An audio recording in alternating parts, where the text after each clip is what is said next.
గుంటూరులో పోలీసులు over action చేస్తున్నారు. ఇవాల్టి వైఎస్ జగన్మోహన్ రెడ్డి పర్యటనకు ఆటంకాలు సృష్టిస్తున్నారు. వైఎస్ జగన్ పర్యటనకు వైఎస్ఆర్సీపీ నేతలు వెళ్లకుండా నోటీసులు ఇచ్చారు.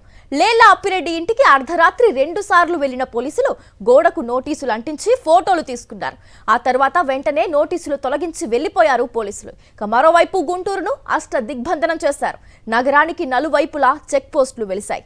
వైఎస్ జగన్ తో వెళ్లొద్దని కార్యకర్తలను పోలీసులు బెదిరిస్తున్నారు. విడుదల రజని, మేరుగా నాగార్జున, లేళ్ల అప్పిరెడ్డి, మోదుగుల వేణుగోపాల్ రెడ్డి, యేసురత్నం, నూరి ఫాతిమా, నంబూరి శంకర్రావు, కిరణ్ కుమార్, దొంతిరెడ్డి వేమారెడ్డి, అంబటి మురళీకృష్ణతో పాటు అన్నాబత్తుల శివకుమార్, డైమండ్ బాబు, పానుగంటి చైతన్యకు పోలీసులు నోటీసులు ఇచ్చారు. గుంటూరులో సెక్షన్ 30 అమల్లో ఉండటంతో ర్యాలీలు, మీటింగ్లు నిర్వహించకూడదని పోలీసులు ప్రకటించారు.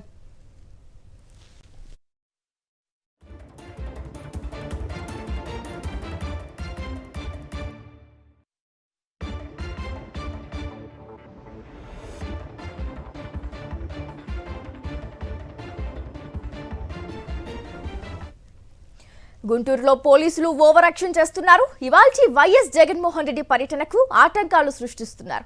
వైఎస్ జగన్ పర్యటనకు వైఎస్ఆర్సీపీ నేతలు వెళ్లకుండా నోటీసులు ఇచ్చారు. లేళ్ల అప్పిరెడ్డి ఇంటికి అర్ధరాత్రి 2 సార్లు వెళ్లిన పోలీసులు గోడకి నోటీసులు అంటించి ఫోటోలు తీసుకున్నారు. ఆ తర్వాత వెంటనే నోటీసులు తొలగించి వెళ్లిపోయారు పోలీసులు. మరోవైపు గుంటూరును కూడా దిగ్బంధనం చేశారు. నగరానికి నలువైపులా చెక్ పోస్టులు వెలిశాయి.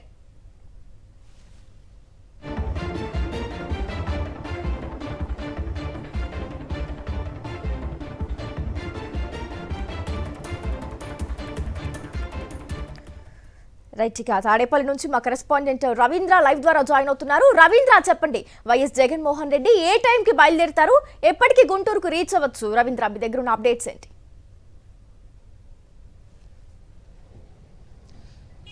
మరికొద్దిసేపట్లోనే వైఎస్ జగన్ తన పర్యటనను ప్రారంభించబోతున్నారు. తాడేపల్లిలోని తన నివాసం నుంచి వైఎస్ జగన్ ఖచ్చితంగా మరొక పావు గంటలోనే బయలుదేరి గుంటూరు వెళ్తారు. అక్కడ టీడీపీ గుండాల దాడిలో ఏదైతే గాయపడినటువంటి కార్యకర్తలతో పాటు అక్కడ ధ్వంసమైనటువంటి రాంబాబు ఇంటిని కూడా పరిశీలించబోతున్నారు. కుటుంబ సభ్యులను పరామర్శించబోతున్నారు. అయితే ఎప్పట్లాగే వైఎస్ జగన్ క్షేత్రస్థాయి పర్యటన అనగానే పోలీసులను ఉసుగొల్పుతున్నటువంటి ప్రభుత్వం అడ్డుకునేటువంటి ప్రయత్నం చేస్తుంది. ఇప్పటికే గుంటూరు నగరాన్ని పూర్తి స్థాయిలో దిగ్బంధనం చేసింది. నగరానికి నలువైపులా చెక్ పోస్టులు పెట్టడం ద్వారా ఎవరిని కూడా నగరంలోకి రానికుండా చేసేటువంటి ప్రయత్నాలు కూడా పెద్ద ఎత్తున జరుగుతున్నాయి.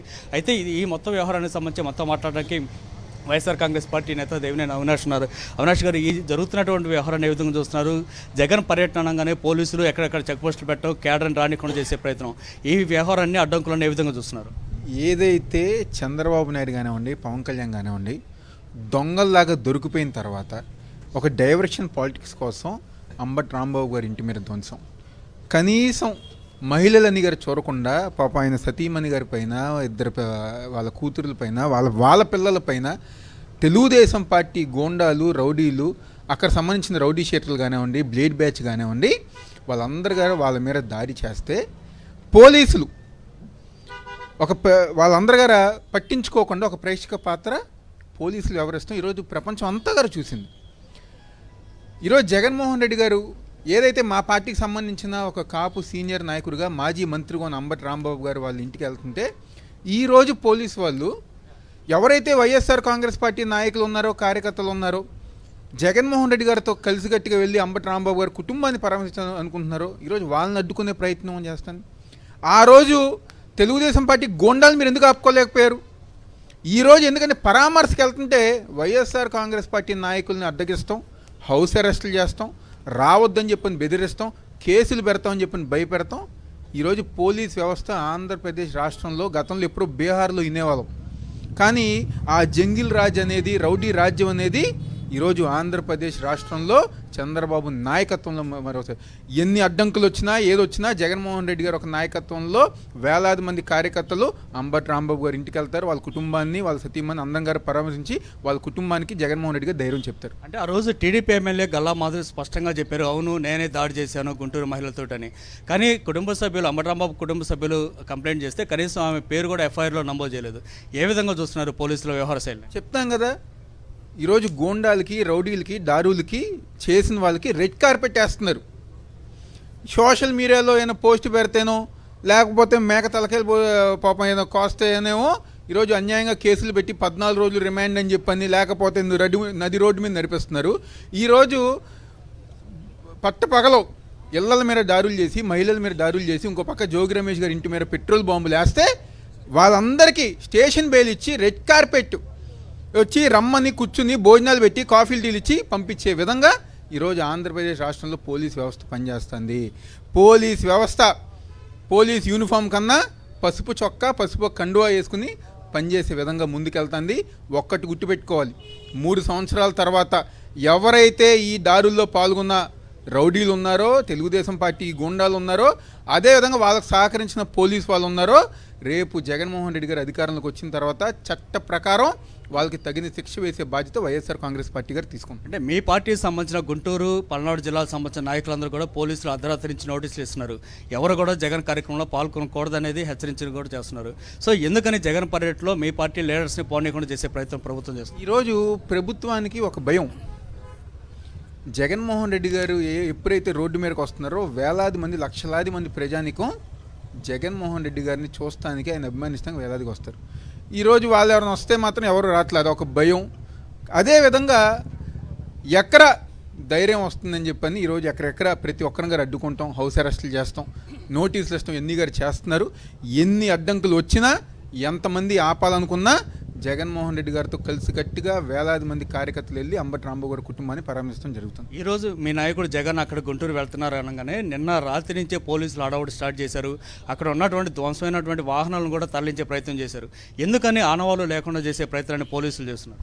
ఈరోజు వాళ్ళ తప్పులు ఎక్కడ దొరికిపోతారని చెప్పని, వాళ్ళు చేసిన అన్యాయం ఎక్కడ దొరికిపోతారని చెప్పని ఈరోజు పోలీసు వాళ్ళు నిన్నేదో హడావిడిగా వచ్చి ఫోరెన్సిక్ అని చెప్పని, అది అని చెప్పని, ఇదని చెప్పని కార్లు తీసుకెళ్ళిపోతాం, లేకపోతే మొత్తం అంతా ఆనవాళ్ళన్నీ గారు క్లీన్ చేసే విధంగా ఎక్కడ ప్రపంచం మొత్తానికి జగన్మోహన్ రెడ్డి గారు వెళ్ళిన తర్వాత మొత్తం వాళ్ళు చేసిన దౌర్జన్యం, పోలీసులు చేసిన దౌర్జన్యం దొరికిపోతుందని చెప్పని ఈరోజు పోలీసు వాళ్ళే ముందుగా ఎన్ని గారు చేస్తున్నారు.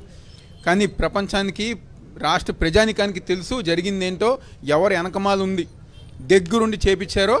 కాబట్టి ఎన్ని గారు ప్రజానికం గమనిస్తున్నారు. అంబటి రాంబాబు కార్యాలయం మీద నిప్పు పెట్టింది ప్రపంచం అంతా లైవ్లో చూసింది. కారును కూడా తగలబెట్టింది కూడా చూశారు. కానీ నిన్న క్లూస్ టీం మాత్రం అసలు తగలబెట్టినటువంటి ఆనవాళ్ళు ఏ ఒక్కటి కూడా లేదని చెప్పి ప్రభుత్వానికి ఒక నివేదిక కూడా ఇచ్చింది. సో ప్రభుత్వానికి ఇలాంటి నివేదిక ఇవ్వడం పోలీసుల వ్యవహార శైలిపై మీరే ఉంటారు. ఇంతకన్నా దిగజారిపోయిన వ్యవస్థ ఇంకేనా, రాజకీయాలు ఇంకేనా ఉంటాయా? కళ్ళకు కట్టినట్టుగా మొత్తం అందరు గారు చూస్తే ఏమీ జరగలేదు, నిప్పంటించలేదని చెప్పని విధంగా వీళ్ళు మాట్లాడుతున్నారంటే ఆర్గనైజ్డ్ క్రైమ్ పోలీసుల సహకారంతో వాళ్ళు చేశారు. ఎవరు అవునన్నా కాదన్నా పోలీసుల సహకారం ఉంది కాబట్టి వాళ్ళు చేశారు. కాబట్టి తప్పకుండా వాళ్ళందరూ గారు శిక్ష పడాల్సిందే. సో ఇదే పరిస్థితి. ఖచ్చితంగా ఏదైతే ఆర్గనైజర్గా ఈ మొత్తం క్రైమ్ అయితే జరుగుతుంది కాబట్టి ఇందులో పాల్గొన్నటువంటి ప్రతి ఒక్కరికి శిక్ష అయితే ఖచ్చితంగా పడి తీరాల్సిందనేది దేవినేని అవినాష్ చెప్తున్నారు. ఏదేమైనా మరికొద్దిసేపట్లోనే వైఎస్ జగన్ ఇక్కడి నుంచి బయలుదేరబోతున్నారు. ఒకసారి మనం ఇంటివైపు కూడా నేను చూపించే ప్రయత్నం చేస్తున్నాను. ఇక్కడి నుంచి వైఎస్ జగన్ వెళ్ళబోతున్న నేపథ్యంలో పార్టీ సంబంధించినటువంటి క్యాడర్ కూడా ఇక్కడ చేరుకున్నారు. మరికొద్దిసేపట్లోనే జగన్ ఇక్కడి నుంచి బయలుదేరి వెళ్ళబోతున్నటువంటి పరిస్థితి నేపథ్యం. అయితే పోలీసులు మాత్రం ఎక్కడెక్కడ అడ్డుకునేటువంటి ప్రయత్నాలు చేస్తున్నప్పుడు కూడా ఖచ్చితంగా కార్యకర్తలు, నాయకులు మాత్రం వైఎస్ జగన్ పర్యటనలో పాల్గొనేందుకు పెద్ద సంఖ్యలో తరలి వస్తున్నారు. పోలీసులు గుంటూరు నగరాన్ని దిగ్బంధనం చేసినా, చెక్ పోస్టులు పెట్టినా సరే ఖచ్చితంగా జగన్కు తమ సంఘీభావం తెలియజేస్తాం, ఆయన కార్యక్రమంలో మేము పాల్గొంటామంటూ పార్టీ క్యాడర్ అంతా కూడా చెప్తున్నటువంటి పరిస్థితి కనిపిస్తూ ఉంది. Gracie, right, thank you Ravindra. ఇంటికి నిప్పు పెట్టారు, అసలు దాడి చేసి హత్యాయత్నం చేశారు. వాళ్ళ మీద ఎటువంటి స్ట్రాంగ్ కేసెస్ పెట్టలేదు. అటెంప్ట్ టు మర్డర్ కేసు పెట్టాలి, అలాంటి కేసులు ఏం పెట్టకుండా చిన్న చిన్న కేసులు వాళ్ళ మీద పెట్టి ఇక్కడ వాళ్ళ తరపున వచ్చి వాళ్ళ తొత్తుల్లాగా ఇక్కడికి వచ్చి ఇదంతా క్లియర్ చేయడానికి ట్రై చేస్తున్నారండి. నిన్న ఈవినింగ్ నుంచి డిస్ట్రాయ్ అయిపోయినవన్నీ కూడా క్లియర్ చేయడానికి ట్రై చేస్తున్నారండి. ఇప్పుడు ఆ జరిగిన దగ్గర నుంచి ఇప్పటి వరకు వాళ్ళు వచ్చింది లేదు, ఏం అడిగింది లేదు, మమ్మల్ని ప్రొటెక్ట్ చేసింది లేదు. దాడి జరుగుతున్నప్పుడు ఇప్పుడు అయిపోయిన తర్వాత ఈ డిస్ట్రక్షన్ అంతా క్లియర్ చేసి ఇప్పుడు జగనన్న వస్తున్నాడు, ఇవన్నీ చూస్తారు, ఇదంతా ప్రపంచానికి తెలుస్తుంది, వాళ్ళు చేసిందంతా డిస్ట్రక్షన్ ఏంటనేది అందరికి తెలుస్తుంది అని చెప్పి వాళ్ళు ముందుగానే దీన్ని క్లియర్ చేసే ప్రయత్నం నిన్న ఈవినింగ్ నుంచి చేస్తున్నారు. ఇవాళ ఎర్లీ మార్నింగ్ మేము లేని టైం చూసి బయట డిస్ట్రక్ట్ అయిన వెహికల్స్ కూడా క్లియర్ చేయడానికి ట్రై చేశారు. ఆ టైంలో నేను వచ్చి వాళ్ళకి చెప్పడం జరిగింది, మీరు ఎలా తీస్తారని నేను క్వశ్చన్ చేయడం జరిగింది. జగన్మోహన్ రెడ్డి గారి పర్యటన ఏ పర్యటనకు సంబంధించి అయినా కూడా ఆయన బయలుదేరారంటే వైఎస్ఆర్ కాంగ్రెస్ పార్టీకి సంబంధించినటువంటి నాయకులందరికీ కూడా నోటీసులు ఇవ్వటం, హౌస్ అరెస్టులు చేయటం అనేది పరిపాటిగా మారినటువంటి పరిస్థితులు ఈ రాష్ట్రంలో చూస్తూ ఉన్నాం. అసలు ఏంటి దౌర్భాగ్యం అని అడుగుతా ఉన్నా. దాడికి గురైనటువంటి అంబటి రాంబాబు గారి కుటుంబాన్ని పరామర్శించాలనే ఆలోచనతో ఆయన ఇవాళ గుంటూరుకు వస్తూ ఉంటే నోటీసులు ఇస్తారా? మరోపక్క రోడ్లపైన బయట ప్రాంతాల నుంచి వస్తున్నారని ఉద్దేశంతో బయట రోడ్ల మీద బారికేట్లు పెట్టి ఇప్పటికే ఉదయం నుంచి వెహికల్స్ అన్నీ కూడా చెక్ చేయటం, ఎవరైనా అంబటి రాంబాబు గారి ఇంటికి గుంటూరు వెళ్తున్నామంటే అక్కడ ఆపేసి వాళ్ళని పక్కన పెట్టి వెనక్కి పంపించే కార్యక్రమంలో ఇవాళ పోలీసు యంత్రాంగం అంతా కూడా నిమగ్నమై ఉన్నటువంటి పరిస్థితులు ఉన్నాయి. బహుశా ప్రజాస్వామ్య వ్యవస్థలో ఇటువంటి పరిస్థితులు ఉండటమనేది చాలా దురదృష్టకరమైనటువంటి పరిణామంగా ప్రజాస్వామ్యవాదులు అందరూ కూడా మాట్లాడుతున్నటువంటి పరిస్థితులు కూడా ఇవాళ రాష్ట్రంలో కనిపిస్తూ ఉన్నాయి.